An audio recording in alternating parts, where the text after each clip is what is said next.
Assalamualaikum warahmatullahi wabarakatuh. Waalaikumsalam. Halo, selamat datang di Anotasi Aji dalam acara Buka Data.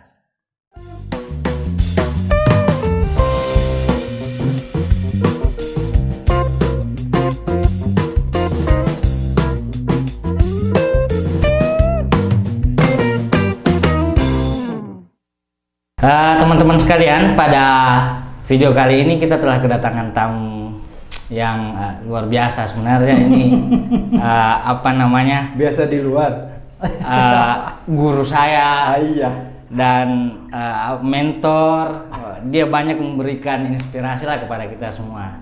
The one and only ada Mas Danar. Selamat datang, Mas. Terima kasih, Cok. Ini kehormatan nih diundang ke kanalnya Cok nih. Iya, apalagi kita kedatangan Mas Danar ini suatu kebanggaan luar biasa buat Alah, suka berlebihan. Sehat, Mas? Alhamdulillah. Alhamdulillah. Sehat. Apa kesibukan akhir-akhir ini, Mas? Ya, sebagai pengamen keliling masih keliling-keliling lah. Yeah. Nunggu panggilan, ya kan? Tapi Termasuk- panggilannya terus ada kan, Mas ya? Ya, kalau nggak ada kita adain. Itu yang luar biasa. Untuk pengetahuan teman-teman, Mas Danar ini adalah salah satu aktivis senior di Indonesia. Tua banget, Kalau teman-teman CSO atau teman-teman peneliti di lembaga swadaya masyarakat pasti kenal yang namanya Mas Danar ini, karena beliau ini sudah melanglang buana di seluruh Indonesia tentunya. Jadi hampir dari Sabang sampai Merauke itu orang-orang sudah tahu kalau Mas Danar ini adalah salah satu ahli khususnya di bidang pelayanan publik tentunya. Beliau ini expert dalam, apalagi kita bicara soal bagaimana pemerintah mengeluarkan kebijakan, terus bagaimana kebijakan itu kemudian tepat sasaran hingga publik begitu merasakan apa yang pemerintah kerjakan gitu. Nah, terima kasih sekali Mas sudah Sama-sama. hadir. Mas, kita langsung masuk aja nih, Mas ya. Iya. Jadi kan semakin hari perkembangan teknologi informasi juga semakin berkembang, Mas. Nah, ini tentu bagian dari tuntutan masyarakat dan sekaligus menjadi tantangan pemerintah untuk meningkatkan public value yang diberikan untuk masyarakat gitu, Mas, khususnya pada pelayanan publik, apalagi dengan adanya teknologi informasi itu sehingga tentu pemerintah, khususnya pemerintah daerah juga mesti mengikuti perkembangan zaman ini. Yeah. Apalagi anak-anak muda kita hari ini seperti saya ini kan lebih banyak akhirnya di bermain di teknologi informasi gitu. Yeah. Kalau menurut Mas sendiri, kira-kira bagaimana mestinya pemerintah menjawab tantangan ini, Mas? Iya, sebetulnya kan gini ya, yang pertama harus sama-sama kita sepakati kan pemerintah itu bagaimanapun juga punya keterbatasan ya. Ya. Keterbatasan sumber daya, dalam arti manpowernya, meskipun kita punya sekitar 4 juta orang ya, pegawai ASN se-Indonesia, tapi kan kalau dilihat dari rasio antara ASN dan penduduk yang harus dilayani kan juga sebetulnya rasionya masih sangat kecil ya. Itu satu. Yang kedua kan soal duit ini kan pasti terbatas. Ya. Oleh karena itu skala prioritas yang harus dipilih oleh pemerintah itu seringkali kemudian mengorbankan dalam tanda petik kelompok-kelompok masyarakat tertentu. Nah, tapi sebetulnya di luar sana kan masyarakat itu sebenarnya punya potensi untuk juga ikut membantu. Nah, seringkali yang masih belum bisa kita komunikasikan adalah ketika membuka ruang partisipasi itu sebetulnya adalah upaya untuk meringankan beban kerja pemerintah gitu. Satu hal yang sering gua jadikan contoh itu adalah ketika bencana alam.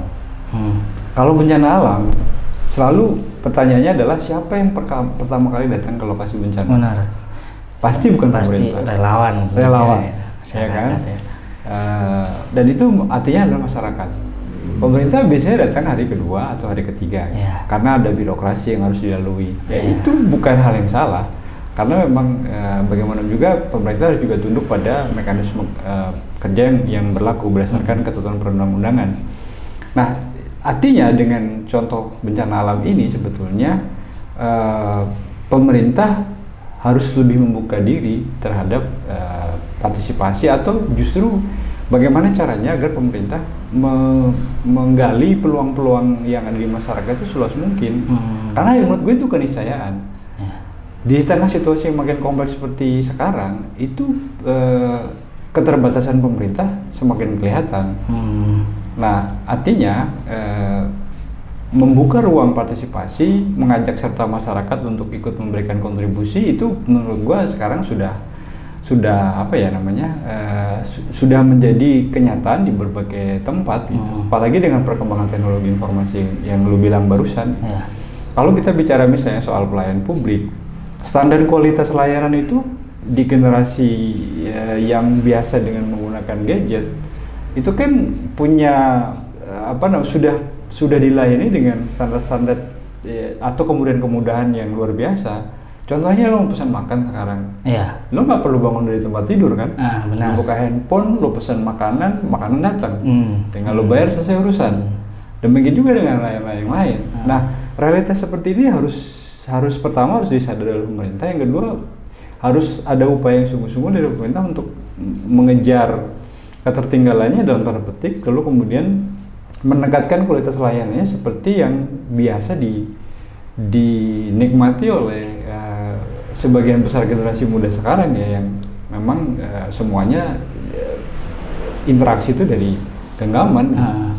Jadi ya kalau balik ke pertanyaan lo tadi, ya keniscayaan, Cok. Keniscayaan. Iya. Karena kan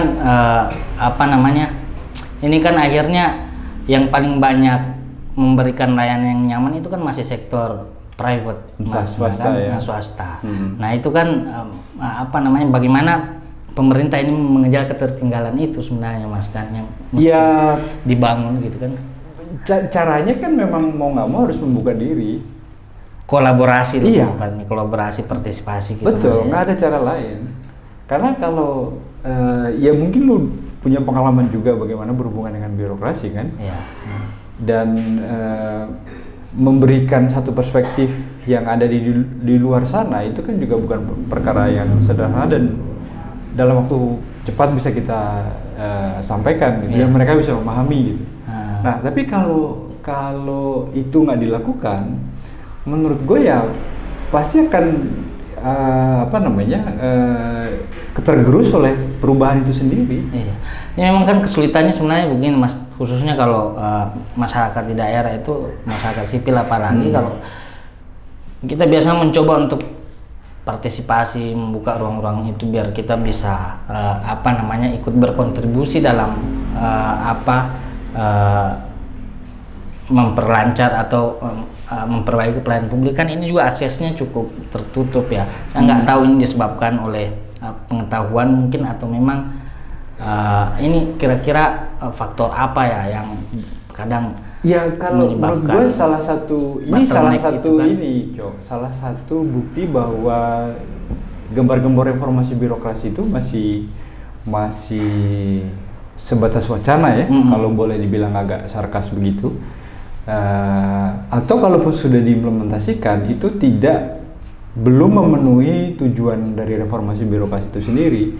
Gue orang yang percaya bahwa Republik ini akan jauh lebih baik kalau reformasi birokrasi itu berjalan dengan efektif. Karena apa? Ya kita tahu semua bahwa otoritas pemegang kebijakan, lalu otoritas pengelola keuangan negara, baik pusat maupun daerah, itu ada di tangan mereka gitu. Mau ganti kepala daerahnya seminggu sekali, birokrasinya kan nggak ganti. Mereka orang-orang yang sudah puluhan tahun ada di situ. Jadi menurut gua agenda besar kita sekarang itu adalah reformasi birokrasi. Jadi mari kita geser perhatian kita, ketimbang ributin kontestasi politik pemilihan kepala daerah ataupun kepala pemerintahan pusat gitu ya. Itu menurut gua akan lebih kita akan lebih merasakan manfaatnya kalau birokrasi itu kita dorong secara bareng-bareng untuk berubah. Ya tadi kan ya juga sih, Mas, tapi kan satu sisi tadi Mas misalnya bilang bahwa ASN kita belum memenuhi untuk, atau mungkin tidak berbanding lurus dengan masyarakat yang harus dilayani. Nah, sementara beberapa pendapat atau misalnya ada beberapa teori yang mengatakan bahwa birokrasi yang bagus itu adalah less birokrasi atau birokrasi yang ramping lah gitu kan. Ini kan artinya nggak tahu ya, kalau saya menangkap artinya harus ada pemangkasan, apa orangnya terlalu banyak, apa bagaimana mereka mendefinisikan less birokrasi itu. Gua belum mau mengiyakan ataupun menolak ya kerangka teori itu, karena yang harus kita sadari bahwa kalau kita bicara Republik Indonesia itu kan sangat majemuk ya. Majemuk dalam arti heterogen secara kultur, tapi juga kalau boleh dibilang rentang kemajuannya itu juga sangat beragam gitu. Nah ini kan harus dilayani juga dengan metode yang berbeda-beda kan. Betul. Jadi harus ada kerangka yang asimetris kalau menurut gue gitu. Mungkin teman-teman di kota-kota besar memang sudah biasa dengan gadget, biasa dengan pelayanan yang cepat, ya harus dilayani dengan kerangka yang seperti itu. Tapi bagaimana saudara-saudara kita yang masih bahkan handphone aja belum terbiasa misalnya, atau smartphone itu masih belum tahu gimana cara mengoptimalisasikannya. Tentu model pelayanannya berbeda, tapi standarnya harus sama. Nah, dalam kerangka itu menurut gua intinya sebetulnya bukan soal jumlah dalam konteks yang kita bicarakan ya, tapi adalah seberapa, pertama sebetulnya kualitas. Kualitas itu bukan hanya soal kecakapan ya, tapi komitmen mau melayani publik itu yang menurut gua harus diratakan. Semua level birokrasi harus punya semangat yang sama bahwa mereka adalah pelayan publik. Nah, untuk mendorong ke sana, beberapa momentum yang gue perhatikan memang birokrasi kita itu punya respon yang cukup baik ya dalam tanda petik itu kalau terjadi dua hal, Cok. Satu, kalau ada desakan publik setelah terus-menerus. Yang kedua, kalau terjadi krisis. Krisis ini artinya satu kejadian yang luar biasa yang menimbulkan kerugian bagi publik yang luar biasa. Nah, biasanya kalau sudah dua kejadian itu, mata publik menuju kepada persoalan-persoalan yang sedang dialami oleh masyarakat, itu kemudian biasanya birokrasi merespon. Contoh kasus yang paling sederhana di sektor pendidikan misalnya kasus PBDB yang setiap tahun bermasalah, itu kan kemudian semua orang ribut. Akhirnya mau nggak mau kan ya Kementerian Pendidikan berbenah, meskipun sektor tertentunya. Atau kalau kita masih ingat kasus penemuan vaksin palsu, itu kan luar biasa. Semua orang berteriak, semua orang marah. Ya akhirnya Kementerian Kesehatan berbenah. Nah, artinya apa? Gue tidak mengatakan bahwa kita harus membuat keributan, tapi kontrol publik itu efektif di dalam kasus-kasus itu. Dan gue masih percaya hanya dengan cara itulah maka birokrasi bisa kita dorong supaya berbenah. Nah, tapi kemudian kan pertanyaannya caranya bagaimana kan gitu. Nah, ya menurut gue tidak ada cara lain, ya kita memang harus memperbanyak orang-orang yang sepaham, memperbanyak orang-orang yang peduli, memperbanyak orang-orang yang mau ikut sama kita dalam arti gagasan untuk mendorong birokrasi berubah. Karena gini, Cok, gue akhirnya sekarang mulai mempertanyakan apakah ketika ada inisiatif bagus dari kepala daerah itu akan sustain, akan terus ada setelah kepala daerahnya pergi. Kita belum nemu contoh kasus yang bisa kita jadikan katakanlah model gitu ya.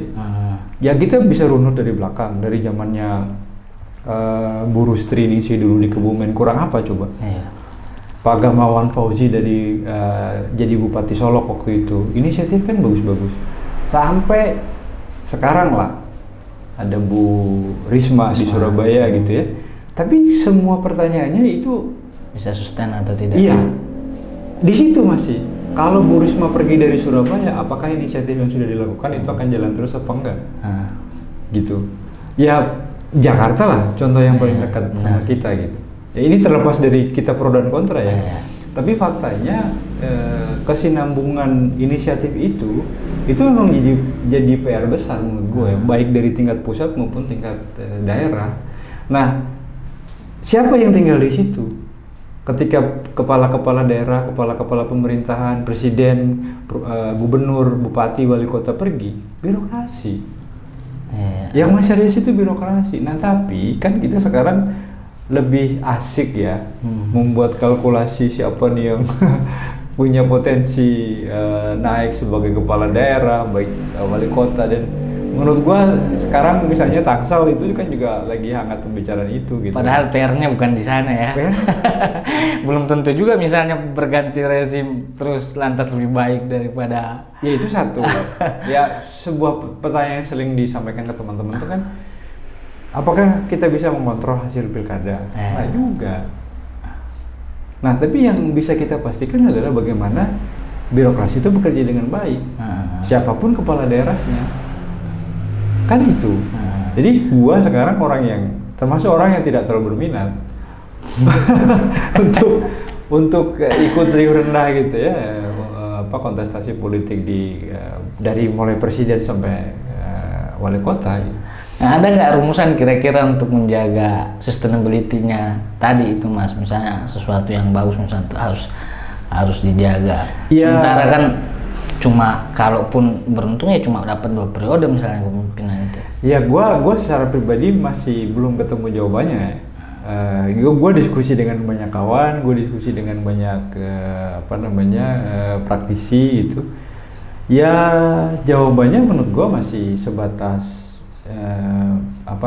menjangkarkan inisiatif itu ke dalam satu kebijakan.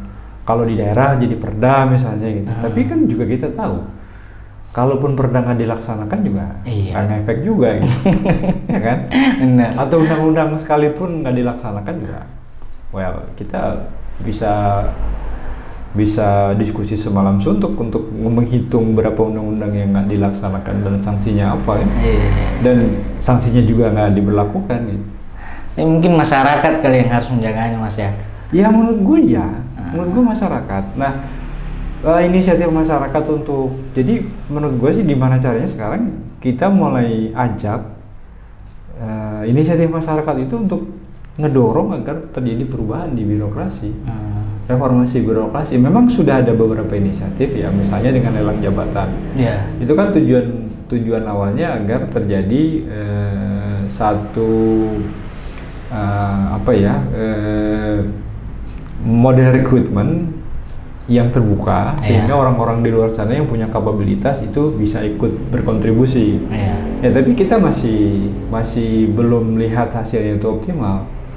Jadi ya menurut gua jalan yang perlu ditempuh ya emang memperkuat masyarakat untuk ngedorong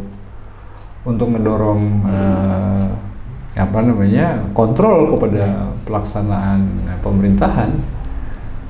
Dan kita kan punya hak konstitusional di situ. Kita punya hak yang dijamin oleh konstitusi. Ya mari kita gunakan hak konstitusional kita. Ya, cuma kan memang lagi-lagi kan PR-nya adalah soal masyarakatnya ini kan juga perlu pertama mungkin pengetahuan, kedua kepedulian mungkin Mas ya, karena membangun itu kan juga perlu kesadaran kolektif kan Mas ya.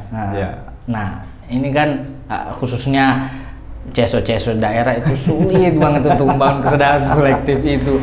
Udah mencoba berbagai cara, pola pressure grup tadi kita sudah coba, kemudian yang agak pelan juga pola engagement juga kita atau ajakan kepada pemerintah juga sudah dicoba, namun ya memang hasilnya pada saat berlangsung kesepakatan ya berakhir di kesepakatan itu saja, dia berakhir di atas meja gitu kan. Setelah itu kemudian juga kita tidak mendapatkan hasil yang seperti yang kita inginkan kan. Ini jadi masalah sendiri sebenarnya. Ya itu satu hal sih menurut gue yang memang perlu kita pikirkan secara serius ya. Gue jujur sekarang belum belum kebayang satu formulasi tunggalnya seperti apa gitu. Tapi satu hal gini coy, yang gue pahami partisipasi itu tidak bisa berlaku universal ternyata. Jadi partisipasi itu pada akhirnya selected group. Maksud gue gini, kalau lu punya preferensi di isu anti korupsi misalnya, ya maka lu akan dengan senang hati berpartisipasi di isu itu.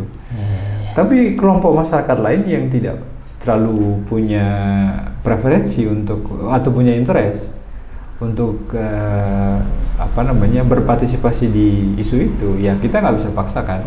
Mungkin mereka punya interest di tempat lain, misalnya pelayanan dasar di sektor kesehatan misalnya. Nah, atau lingkungan ya.